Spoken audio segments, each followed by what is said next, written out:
From the rugged highlands of Scotland to the rolling hills of England, one figure stands out: the Prime Minister.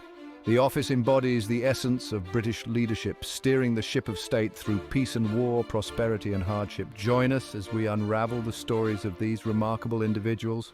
Our odyssey begins in the tumultuous 18th century, a period of burgeoning trade and political intrigue. Here we encounter Sir Robert Walpole, often hailed as Britain's first Prime Minister. Walpole's influence on the office was profound. Serving under King George I and II, he displayed remarkable political manoeuvring. His tenure laid the groundwork for the premiership. A shrewd pragmatist, he maintained a majority in Parliament. Walpole steered Britain through peace and economic growth. His legacy shaped British political leadership. Following Walpole's long reign, the mantle of leadership passed to Spencer Compton.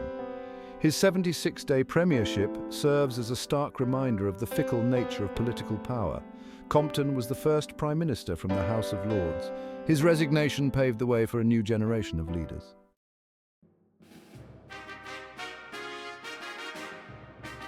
Henry Pelham, younger brother of Thomas Pelham Holles, later Prime Minister. His time in office from 1743 to 1754 brought stability to Britain. A Whig known for financial acumen and steady leadership, marked by adept handling of the nation's finances, implemented reforms to reduce national debt, consolidated national debt, lowering interest rates, navigated foreign affairs successfully, key role in negotiating the Treaty of Aix-la-Chapelle. Treaty restored equilibrium to Europe, known for consensus building and maintaining unity. His tenure exemplifies the value of steady leadership. Thomas Pelham Holles, Duke of Newcastle, inherited his brother's dukedom and a nation in flux. His tenure from 1754 to 1756 and 1757 to 1762 was marked by triumph and tribulation. Renowned for his mastery of patronage, Newcastle was a tireless writer of letters. The rivalry with France erupted into the 7 Years' War in 1756. British forces captured Quebec in 1759, paving the way for dominance in North America. William Cavendish, the 4th Duke of Devonshire, became Prime Minister in 1756. His brief tenure coincided with the 7 Years' War. He appointed William Pitt the Elder as Secretary of State.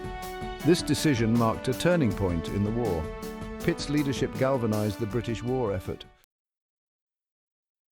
And so we come to John Stuart, the third son of the previous Prime Minister, Henry Pelham. John inherited not only his father's name, but also the weight of governing a nation on the brink of immense change. His time as Prime Minister from 1762 to 1763 may appear brief on paper, but these were years of tremendous consequence, a period where the seeds of revolution were sown across the Atlantic. The year is 1763. The 7 Years' War has finally come to an end. Britain, victorious, finds itself the master of a vast empire. Yet victory comes at a cost, one that falls heavily upon the shoulders of the British people. The treasury is depleted, and the burden of war debts weighs heavily upon the nation. It is against this backdrop of triumph and turmoil that John Stuart takes the helm. A man of considerable intellect and political acumen, he faces the daunting task of guiding a nation grappling with the complexities of peace after a long and costly war.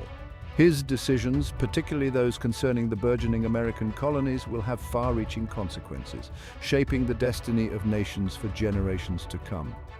The American colonies, flush with the spirit of self-reliance forged in the crucible of war, grow increasingly resistant to the yoke of imperial control. The seeds of discontent, sown by the winds of change sweeping across the Atlantic, begin to take root, setting the stage for a momentous clash between a rising nation and an empire struggling to maintain its grasp on power.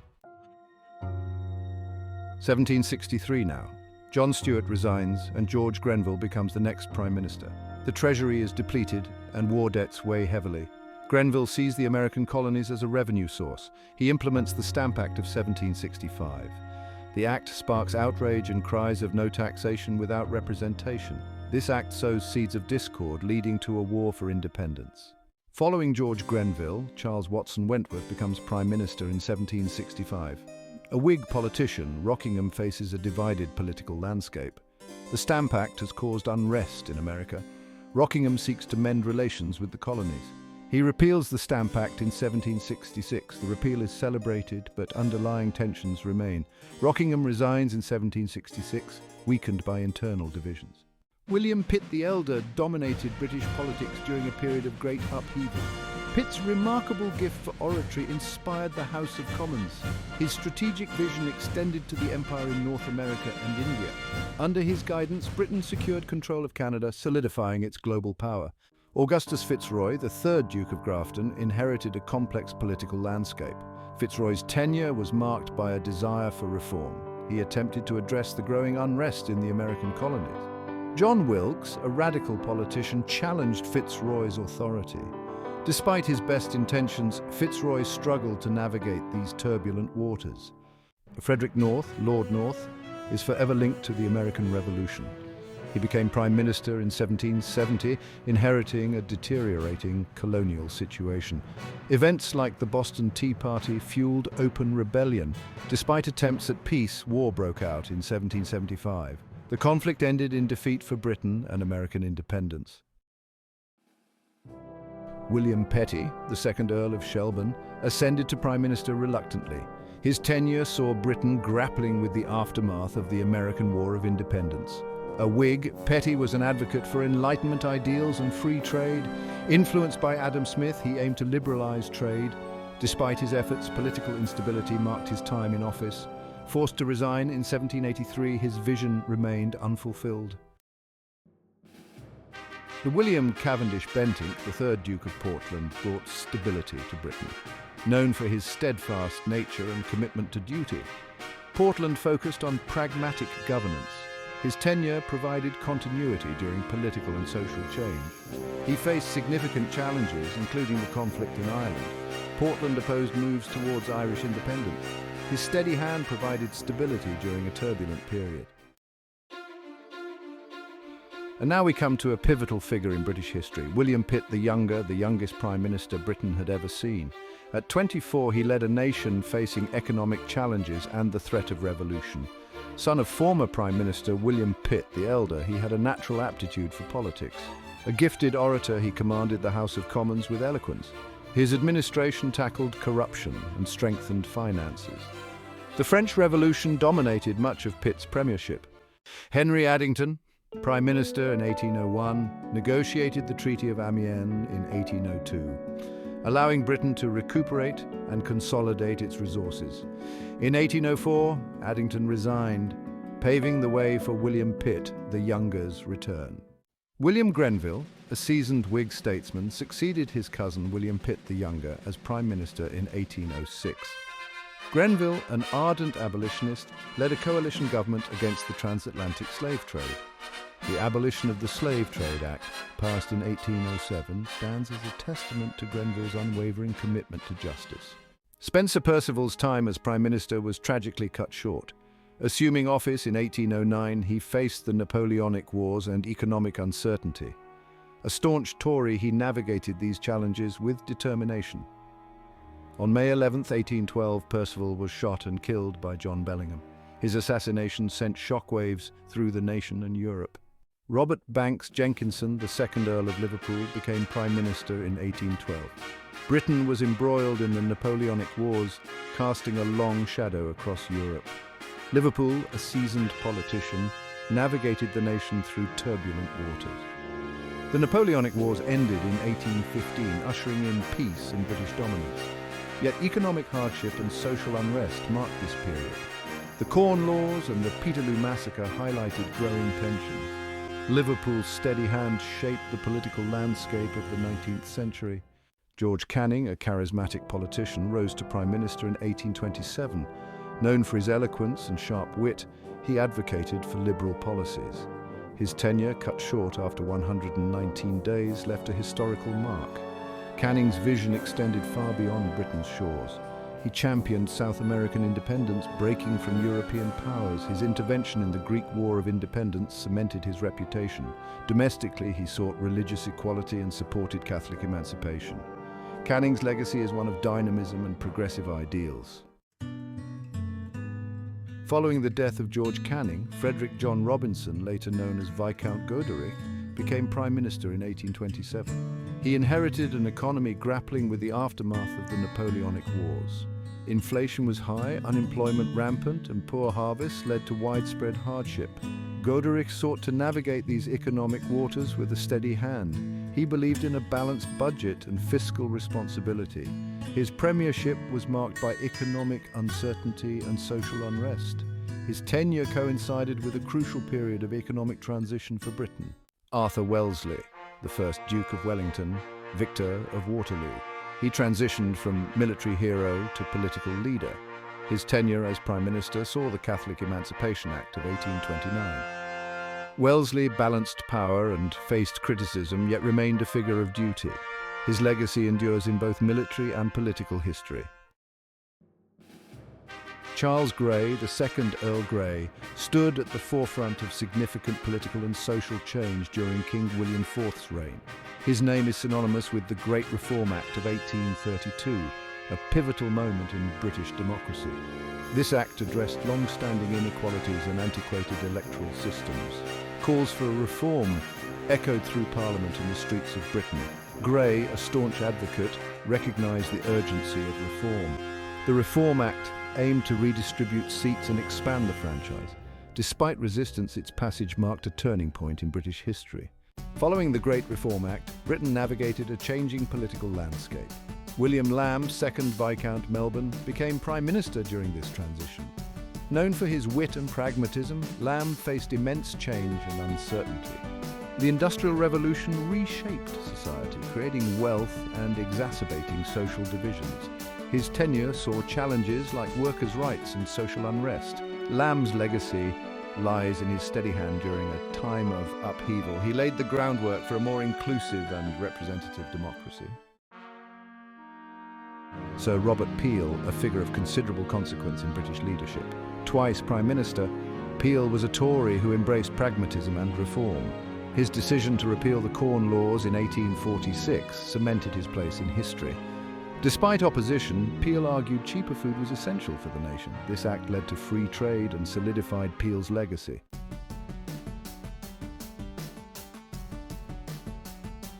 Next, in our chronicle of British leadership, we encounter Lord John Russell, a figure whose commitment to social justice and education left an indelible mark. Russell, a Whig Prime Minister, advocated for expanding the franchise and educational reform. He spearheaded efforts to establish a national system of elementary education, laying the groundwork for a more literate citizenry. His belief in education's power, despite resistance, contributed to a more just society. Russell also addressed the plight of the working poor, championing legislation to improve factory conditions, especially for women and children. His commitment to social justice extended globally, condemning slavery and supporting its abolition. Edward Smith Stanley, the 14th Earl of Derby, was a master strategist in 19th century British politics. Serving as Prime Minister 3 times, he adeptly forged alliances. A staunch conservative, he balanced tradition with progress. His notable achievement was passing the Reform Act of 1867, extending voting rights. The year is 1852, and the United Kingdom finds itself on the precipice of uncertainty. George Hamilton Gordon, the 4th Earl of Aberdeen, becomes Prime Minister out of a sense of duty. A seasoned diplomat, Aberdeen faces challenges both foreign and domestic. The Industrial Revolution brings social and economic complexities. The working class demands better conditions. Europe teeters on the brink of war. Aberdeen navigates Britain's foreign policy through shifting alliances. The Crimean War looms large. Aberdeen, dedicated to diplomacy, confronts conflict. The weight of leadership weighs heavily on Aberdeen's shoulders. His decisions will shape the destiny of his nation and history itself. Henry John Temple, better known as Lord Palmerston, strides onto the stage of British politics. Palmerston embodies the Victorian era's faith in British power. As Prime Minister, his audacious foreign policy manoeuvres cemented Britain's global power. His belief in gunboat diplomacy earned him both admiration and condemnation. From London to China, Palmerston's presence is felt. He orchestrates Britain's involvement in the Second Opium War. Navigating the Schleswig-Holstein question, he left an indelible mark on the Victorian era. The year 1868 marks a turning point in British politics. Benjamin Disraeli, a man of sharp wit and ambition, ascends to the highest office. His unique blend of conservatism and social reform sets him apart. He champions the working class, addressing social inequalities. Disraeli envisions a global empire securing Britain's dominance. His rivalry with Gladstone defines the political landscape. Disraeli oversees the Second Reform Act, expanding the franchise. William Ewart Gladstone, a towering figure in British politics. Serving 4 terms as Prime Minister, he was a passionate advocate for liberal policies. His philosophy resonated with the working class, earning him the moniker the People's William. His support for Irish Home Rule divided the nation and led to his downfall. Despite the turmoil, Gladstone's legacy as a moral compass remains etched in history. Succeeding Gladstone, we encounter Robert Gascoigne Cecil, the 3rd Marquess of Salisbury. A staunch conservative, he held the office of Prime Minister 3 times. Salisbury left a significant mark on British foreign policy. He was a shrewd diplomat, navigating international relations with caution. His tenure saw significant imperial expansion, especially in Africa. Salisbury's pragmatic approach secured British interests abroad. Notably, he handled the Fashoda crisis in 1898, securing British dominance. Despite challenges, Salisbury's legacy as a skilled diplomat endures. Archibald Primrose, the 5th Earl of Rosebery, emerged at the turn of the century. His brief tenure as Prime Minister coincided with significant social and political changes.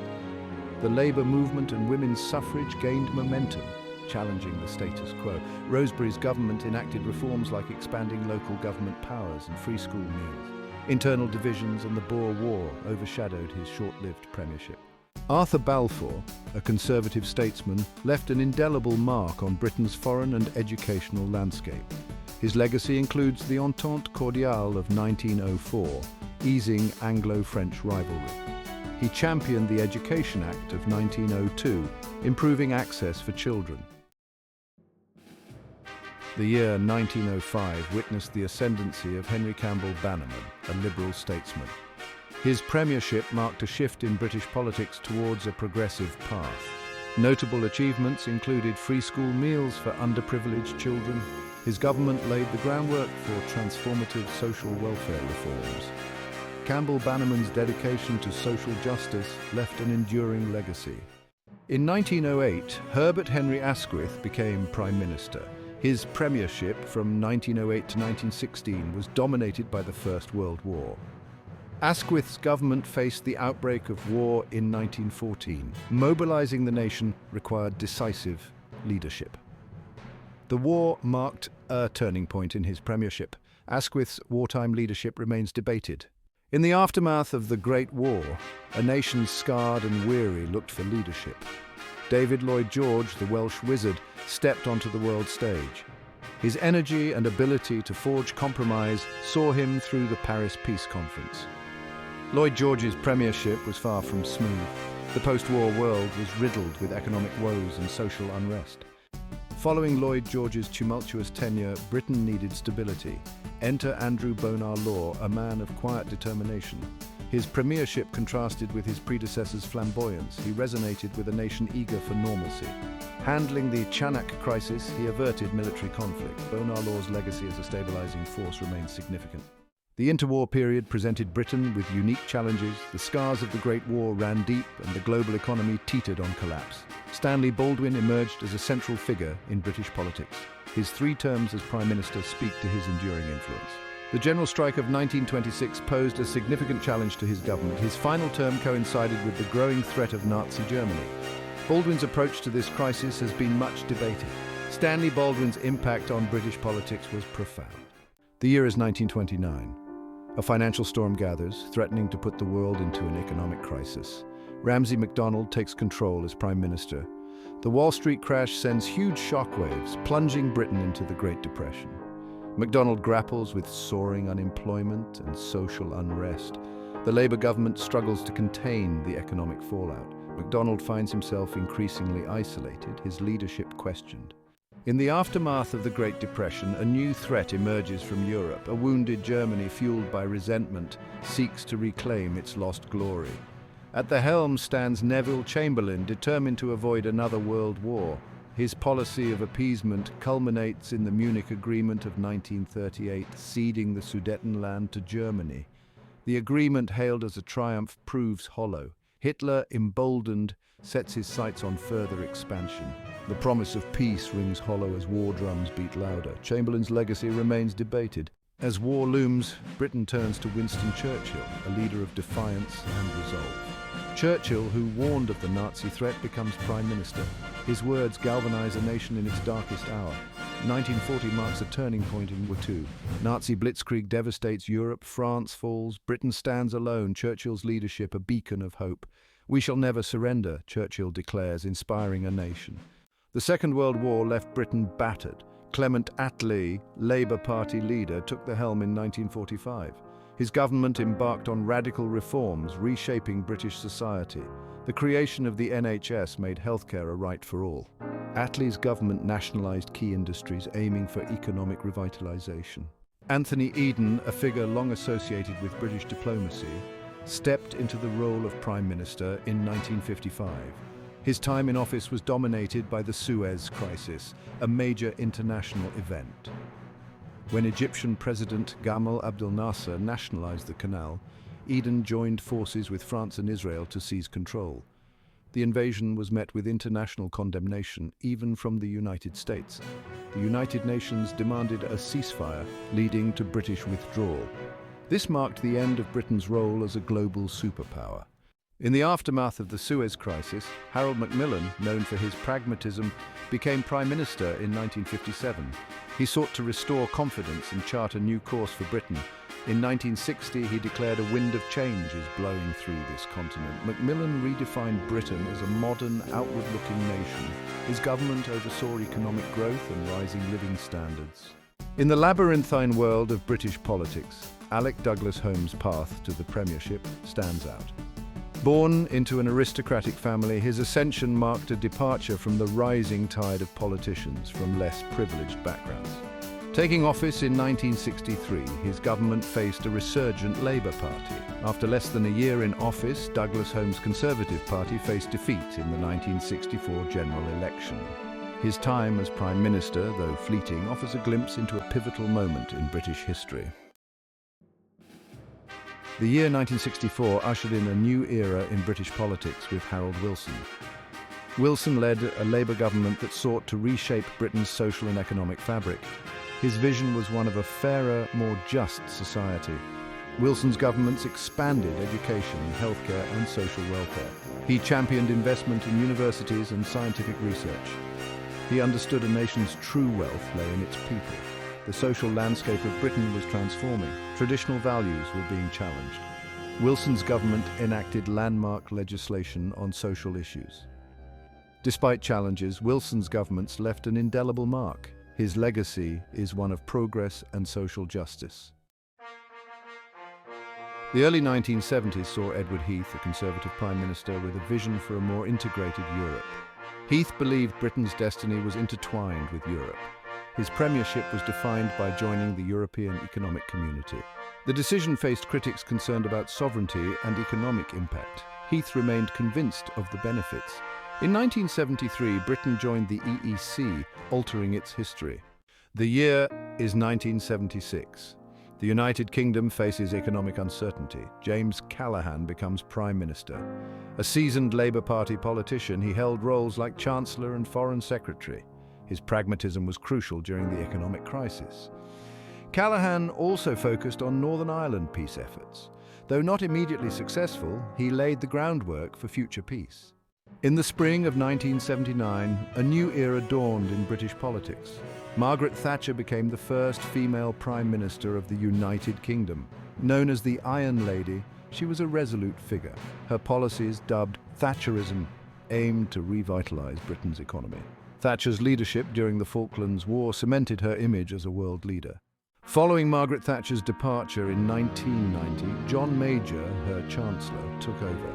He faced internal party divisions and the aftermath of Thatcher's policies. Major navigated global changes like the Berlin Wall's fall and the Soviet Union's collapse. He worked with Albert Reynolds on the Downing Street Declaration, a key step towards peace in Northern Ireland. The dawn of a new millennium brought a new era in British politics. Tony Blair, a young and charismatic leader, took the helm of the Labour Party in 1994. He modernised the Labour Party's image, appealing to a broader electorate. In 1997, Labour secured a landslide victory, ending 18 years of Conservative rule. Blair won 2 more consecutive general elections, becoming Labour's longest-serving Prime Minister. His tenure saw significant domestic reforms, including the introduction of a minimum wage.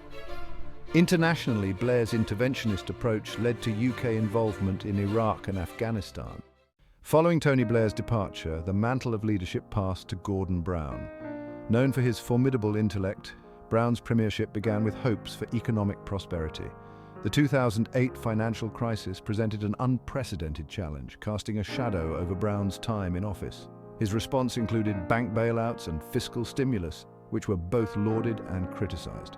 Despite his efforts, Brown's popularity waned. Labour suffered a significant defeat in the 2010 election. Brown's tenure showed his dedication to public service and leadership in crisis. In 2010, David Cameron became Prime Minister, leading a coalition government. His government implemented austerity measures to reduce the national deficit. Cameron's tenure saw growing Euroscepticism. He promised a referendum on EU membership.